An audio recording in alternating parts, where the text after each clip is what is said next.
పెళ్లిలో జరిగిన ఒక వింత సంఘటన. ఓ ఇంటి మేడపైన ఉండే గదిలో వివాహం జరుగుతూ ఉంటుంది. వేదికపై వరుడు వింత వేషధారణలో కూర్చుని ఉండగా వధువు ముఖానికి ముసుగు ధరించి పక్కనే కూర్చుని ఉంటుంది. అయితే ఇంతలో ఎవరు ఊహించిన ఘటన చోటు చేసుకుంది. ఈ వీడియో చూసిన నెటిజన్లు షాకింగ్ కామెంట్లు చేస్తున్నారు. ప్రస్తుత పరిస్థితుల్లో పెళ్లిల్లో వింత సంఘటనలు చోటు చేసుకోవడం సర్వసాధారణమైపోయింది.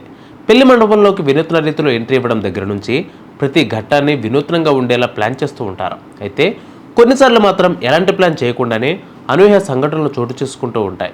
ఇలాంటి షాకింగ్ ఘటనలకు సంబంధించిన వీడియోలు సోషల్ మీడియాలో తెగ వైరల్ అవుతూ ఉంటాయి. తాజాగా ఓ వివాహంలో చోటు చేసుకున్న ప్రమాద ఘటనకు సంబంధించిన వీడియో ఒకటి నెట్టింట చక్కర్లు కొడుతుంది.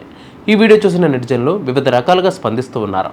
సోషల్ మీడియాలో ఓ వీడియో తెగ వైరల్ అవుతుంది.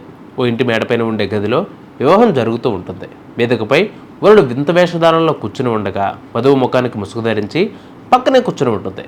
ఎదురుగా ఉన్న బంధువులు వారి సాంప్రదాయం ప్రకారం కార్యక్రమాన్ని నిర్వహిస్తూ ఉంటారు. వధువరుల పక్కనే బంధువులంతా నిలబడి వేడుక చూస్తూ ఉంటారు.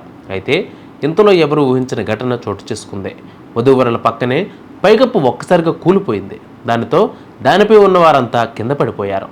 కింద పడిన వెంటనే అంతా ఎలాగోలా పైకి లేచి అక్కడి నుంచి దూరంగా వెళ్ళిపోయారు. అయితే ఈ ఘటనలో ఎలాంటి ప్రాణహాని జరగకపోవడంతో అంతా ఊపిరి పీల్చుకున్నారు. తమ పక్కన నిలబడి ఉన్న వారు సడన్గా ఇలా కింద పడిపోవడంతో వధూవరులతో పాటు అక్కడున్న మిగతా వారు కూడా షాక్ అయ్యారు. కాగా ఈ వీడియో ప్రస్తుతం సోషల్ మీడియాలో తెగ వైరల్ అవుతుంది. దీనిపై నెటిజన్లు వివిధ రకాలుగా స్పందిస్తూ ఉన్నారు. ఎవరికి ఏం జరిగినా కెమెరామెన్కి ఏం కాదు అంటూ కొందరు, అరెరే ఇదేంటి మరి విచిత్రంగా ఉంది అంటూ మరికొందరు వివిధ రకాలుగా ఇమోజీలతో ఇంకొందరు కామెంట్లు చేస్తున్నారు. ఈ వీడియో ప్రస్తుతం 1000కి పైగా లైకులు, 97,000కి పైగా వ్యూస్తో సొంతం చేసుకుంది.